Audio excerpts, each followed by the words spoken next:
A Bíblia diz que a mulher ganha o marido sem palavras. A sua vida precisa ser a testemunha fiel de Cristo. Você é a Bíblia que o seu marido vai ler. No seu posicionamento, no seu comportamento, nas suas palavras. Eu acredito que viver os princípios do Evangelho, porque a Bíblia diz isso, que você vai ganhá-lo sem palavras. E ore ao Senhor, acreditando que essa transformação pode acontecer.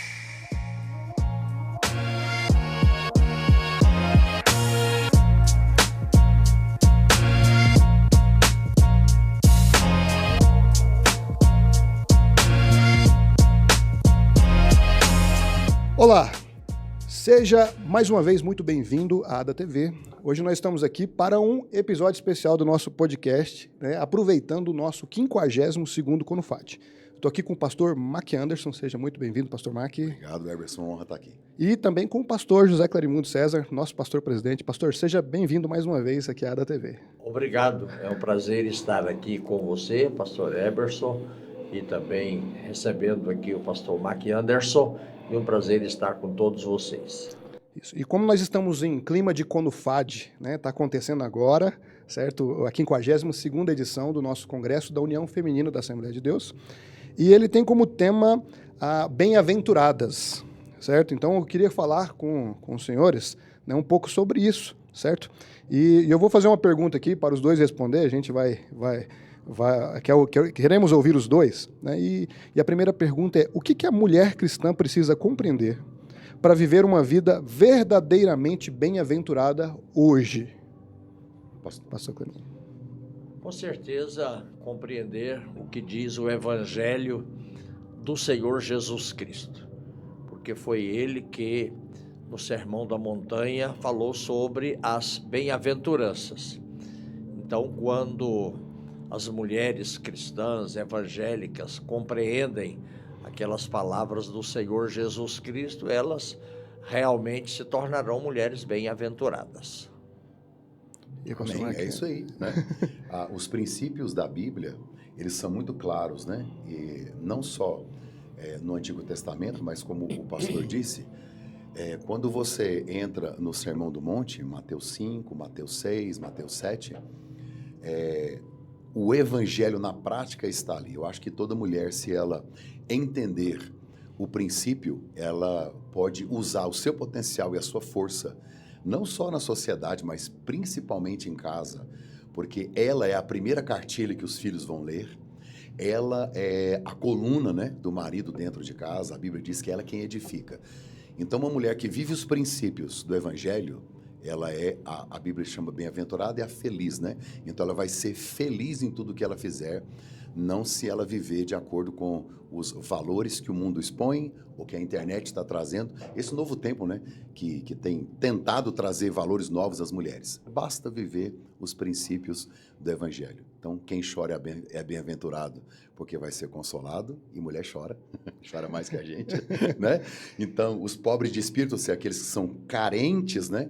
Carentes da graça de Deus, eu acho que uma mulher dependente de Deus, do Espírito Santo, e que vive os valores do Evangelho, vai marcar muito mais essa geração do que estas empoderadas, né, que a rede social está tentando colocar para a nossa sociedade. Legal. Foi interessante o senhor falar a questão da nova geração, porque realmente nós precisamos sempre... a Bíblia não precisa ser atualizada. Ela precisa, nós precisamos contextualizar, né, essa ideia. E na temática das bem-aventuranças, eu lembro que a gente produziu uma revista uma vez da Escola Dominical sobre as bem-aventuranças. Sim, e eu lembro que eu li algum material, lembro de Bonhoeffer, né, o livro Discipulado. Eu lembro do Philip Yancey, o Jesus que eu nunca conheci. Lembro também de umas reflexões do John Stott no Sermão do Monte. E eu não lembro qual dos três diz. Falou assim, se algum dia você ficasse sem Bíblia, falou assim, você só pode pegar 2 páginas da Bíblia, 3. Qual seria a minha sugestão para você? Fique com as bem-aventuranças. Que se você ficar com as bem-aventuranças, você vai ter o Evangelho, né, de forma resumida, mas você vai conseguir viver o Evangelho de forma prática, porque ela é de fato prática, certo? E aí, quando a gente estava estudando as bem-aventuranças, parece que todo domingo na escola dominical a gente fala assim, nossa, essa aqui parece que é a mais legal. Não, essa aqui parece que é a mais profunda. E aí sempre uma era mais desafiadora, uma mais profunda que a outra. E pensando nisso, né, eu queria perguntar, né, pastor Clarimundo, qual das bem-aventuranças o senhor acredita ser a mais desafiadora para essa geração? Olha, eu creio que cada pessoa tem a sua realidade de fé, a sua realidade familiar, social, financeira, etc. Então, o que pode ser a principal bem-aventurança para uma pessoa pode, às vezes, não ser para outra pessoa, tá certo?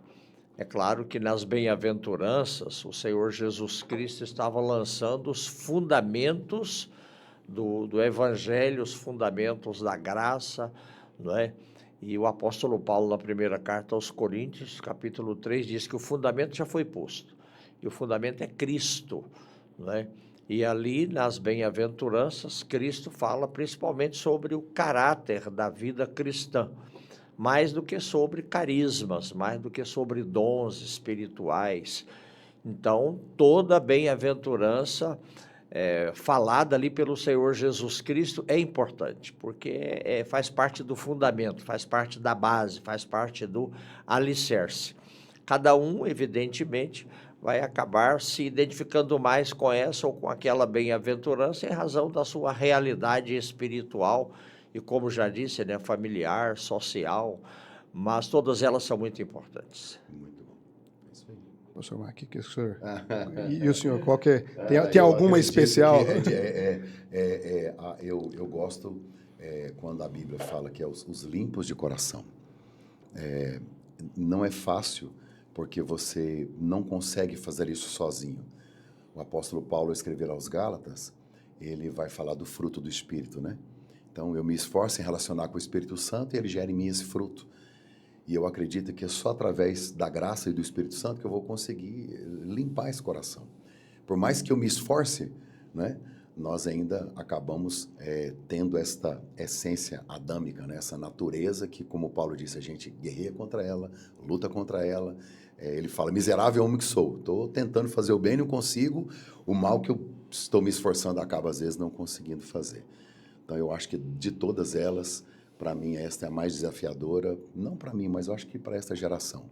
Mas o pastor Clarimundo é muito assertivo no fato de que é interessante que cada uma delas é desafiadora, né, não é, pastor? Para cada um, e cada uma delas é desafiadora dependendo do momento em que eu estou vivendo. Jesus disse que você tem que ser misericordioso, ele falou no sermão. Eu quero misericórdia. Então, miséria e córdia, miséria e coração, né? A misericórdia é amar o miserável, é você ver a miséria e, ao invés de você fugir dela, você trazer para perto, para amar, para servir. A gente quer isso, mas essa geração tem muita dificuldade em ser misericordioso. Eu concordo. É muito difícil, né? Principalmente porque o Evangelho... Eu li um livro que chama O Reino Invertido, porque na época os judeus pregavam, se você tem muito dinheiro, Deus está te abençoando. Jesus diz, bem-aventurados os pobres. Então, se você faz festa, você está abençoado. Jesus diz, bem-aventurados os que choram. Entende? A lógica do reino é ponta-cabeça. Só que são princípios espirituais, né? Exatamente. A Bíblia não está dizendo que eu não posso ter festa, que eu não posso sorrir, não é isso. Mas, então, acho que é desafiador para todos nós. Como diz o pastor Clarimundo, viver isso na prática, hein? Então, cada um vai viver seus desafios e dependendo da situação que a gente está vivendo. Então, o meu momento hoje, eu tenho hoje facilidade de ser misericordioso. E o meu coração está limpo. Entendeu? Glória a Deus. Vai nos confrontar todo dia, né? É verdade, é verdade. Nós estamos num congresso de mulheres, né? E aí até é engraçado uma mesa com 3 homens falando sobre, né, congresso das mulheres. Mas elas estão trabalhando, elas estão ocupadas. Elas estão trabalhando e os outros episódios vão ser com as irmãs. Então esse é o único que vai ser os irmãos falando das irmãs, né?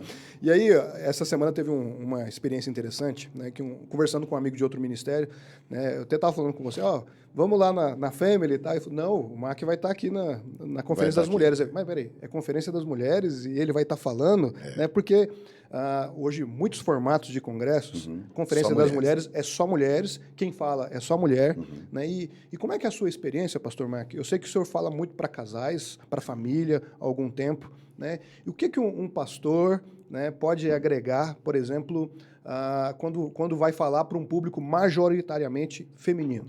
Recentemente eu levei até uma mulher para falar conosco. Eu pedi ela para abordar um pouco sobre a perspectiva feminina, a expectativa delas para os homens, né? Então, eu acredito tanto elas têm para falar para nós, como nós para elas também. Deus deu ao homem a liderança, deu ao homem o princípio de ser o sacerdote. Então, eu acredito que uma perspectiva masculina, ok? Bíblica, né? E como homem, como pai de família, para elas é importante para elas fazerem também essa leitura. E não analisar apenas do lado que elas creem, ou que vivem, que acreditam. Então, eu acho que ambos podem somar nesse sentido. Então, acho que um homem num congresso de mulheres, ele pode abrir o coração e falar da expectativa, da perspectiva masculina, né? Isso pode virar uma chave.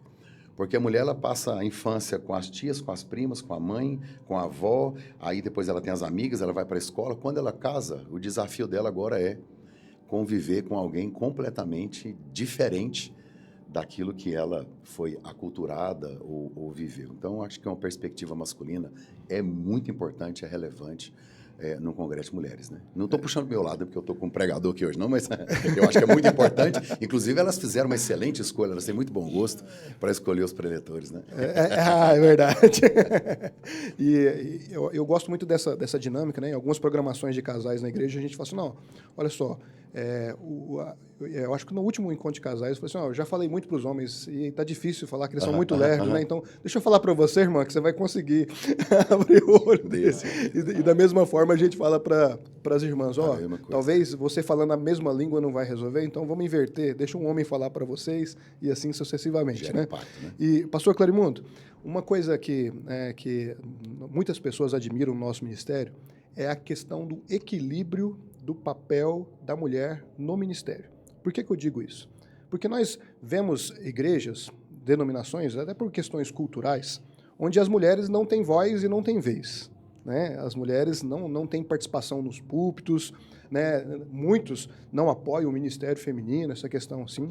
E aí a gente vê outras igrejas que às vezes elas entram na linha do empoderamento feminino, entram na linha perigosa, né? Puxando para o lado do feminismo, né? E aí às vezes elas exageram na questão do protagonismo da mulher. Talvez nem seja esse o termo correto, né? Mas como o senhor vê hoje a questão do papel do ministério feminino na igreja, né? Das pastoras, da liderança de forma geral, né? Qual que é a visão do senhor em relação a isso? Como eu já adiantando, eu sei que é uma visão equilibrada, bíblica, né? Mas como o senhor poderia falar a respeito disso? Bem, pastor Eberson, a nossa convenção, a CIAD, Convenção Internacional da Assembleia de Deus, ela reconhece plenamente o ministério feminino, por várias razões, né? A presença da mulher na Bíblia Sagrada, a palavra de Deus, é uma presença importantíssima em muitas situações, em muitos lugares, não é? E o apóstolo Paulo, por exemplo, na carta aos Gálatas, ele diz que em Cristo não há macho nem fêmea, não há servo nem livre, não há judeu nem grego. Todos em Cristo somos um, entendeu? Então nós reconhecemos plenamente o ministério feminino, o ministério da mulher. O apóstolo Paulo, na carta aos Filipenses, no capítulo 4, ele diz assim: peço-te que ajudes essas mulheres que trabalharam comigo no Evangelho. Então, o apóstolo Paulo, ele recebeu a colaboração de muitas mulheres cooperadoras que trabalharam com ele. Elas trabalharam com ele no Evangelho. Elas vão trabalhar para ele, né? Foi com ele, foi né? com ele, trabalharam com ele no Evangelho, tá certo? Então, isso nos leva também a abrir as portas para o trabalho das mulheres, a reconhecer o ministério feminino, não é? A mulher pode pregar o Evangelho de Cristo Jesus? Pode e deve. Ela pode discipular outras pessoas, sejam homens, sejam mulheres, sejam jovens, crianças, adolescentes, pode discipular e deve. Ela pode batizar? Pode. Uma missionária faz isso de maneira plena, onde ela está trabalhando, seja em missão nacional ou transcultural, em qualquer lugar, não é? E ela pode formar obreiros? Pode. Nós temos muitas mulheres que trabalham conosco como pastoras, não é? Mulheres que compram imóveis, que constroem casas de oração, mulheres que formam obreiros, mulheres que são administradoras, são gestoras. Nós reconhecemos isso plenamente. É muito importante. E se nós começarmos lá no Gênesis, né? Deus disse, não é bom que o homem esteja só. Claro que lá o contexto era outro, mas esse contexto pode se aplicar também ao ministério feminino. O homem precisa da mulher ao lado dele, no ministério. O apóstolo Paulo fala sobre isso, né? Que seja marido de uma mulher, porque a mulher vai ajudá-lo, é uma auxiliadora, é uma ajudadora. Então, hoje, mulheres são evangelistas, são missionárias, são pastoras, são diaconisas, presbíteras, por que não? Não é? Pode, a princípio, sim, a priori, assustar as pessoas, mas é uma questão, como você falou aí, de aculturação. E o evangelho tem esse aspecto cultural e até transcultural, como o apóstolo Paulo ensinou. Então, essa é a nossa maneira de ver o ministério feminino. Eu gosto de apoiar as mulheres. Meu pai não era um homem douto, não era um homem de grande conhecimento, mas um dia eu fui visitar a igreja dele na Rua 40, lá em Goianésia, uma das nossas igrejas em Goianésia, e o versículo preferido dele era esse: peço-te que ajudes essas mulheres. E ele deixava as mulheres usarem o púlpito, o microfone, cantar, pregar, ensinar, por que não? Muito bom, muito bom. Obrigado, pastor. Também. Quer complementar? Essa sensatez, né, do pastor José Clarimundo, esse equilíbrio, ele é saudável em todos os aspectos. A Bíblia diz que eram mulheres que investiam financeiramente no ministério de Jesus, né? Elas estavam presentes ali. Essa semana eu estou estudando sobre Dorcas, e a única que a Bíblia chama de discípulo, né? Então, o pessoal andou 20 quilômetros atrás de Pedro. Falou assim, ó, pode morrer após qualquer um, mas ela aqui, ela não dá não, nós precisamos dela, né? Ninguém reclamou dos homens que estavam lá, mas essa aqui não pode faltar não, a gente precisa dela. Foram buscar Pedro pela relevância e a importância que ela tem no papel no reino, né? Então, parabéns aí por essa consciência tão clara, né? O evangelho é simples. E o pastor falou de aculturar. Paulo disse, as mulheres na igreja estejam em silêncio. Não tem nada a ver conosco. Não é um princípio bíblico. É algo cultural que ele estava escrevendo a respeito, né, da igreja de Corinto, naquele momento, especificamente para aquele lugar. A gente precisa definir muito, né, o que é cultura local, né, o que é princípio bíblico. Então, as mulheres, elas merecem ter o seu espaço, porque seria de nós, né? Se não fosse esse apoio feminino aí. Nós temos que caminhar para o final aqui, né? Porque o pastor Marco ainda vai pregar, certo? Isso. Mas, pastor bom, Marco, vamos ouvi-lo. E que mensagem, que palavra o senhor deixaria, né, para a irmã que vai para a igreja hoje sem o marido? Né? Essa é a realidade de, sei lá, milhares de mulheres, né? Que para elas a questão da submissão é um pouco mais difícil do que para uma irmã crente, para uma irmã que tem um marido crente, melhor dizendo. Então, que mensagem, né, o senhor deixaria, né, para essa irmã que ela tem perseverado na fé, mesmo sem o seu marido junto, talvez os filhos sim ou não, enfim, que mensagem você deixaria para essa irmã? Olhando aqui para a câmera, eu deixo a mensagem bíblica. A Bíblia diz que a mulher ganha o marido sem palavras. A sua vida precisa ser a testemunha fiel de Cristo. Você é a Bíblia que o seu marido vai ler. No seu posicionamento, no seu comportamento, nas suas palavras. Eu acredito que viver os princípios do Evangelho, porque a Bíblia diz isso, que você vai ganhá-lo sem palavras, e ore ao Senhor, acreditando que essa transformação pode acontecer. A minha mãe orou muito, muito pelo meu pai. Minha mãe conheceu meu pai na cadeia. E meu pai, quando eu completei, eu acho que 12 ou 13, não, mais ou menos isso, um pouco antes, na minha adolescência, 10, 11 anos, meu pai se afastou, né?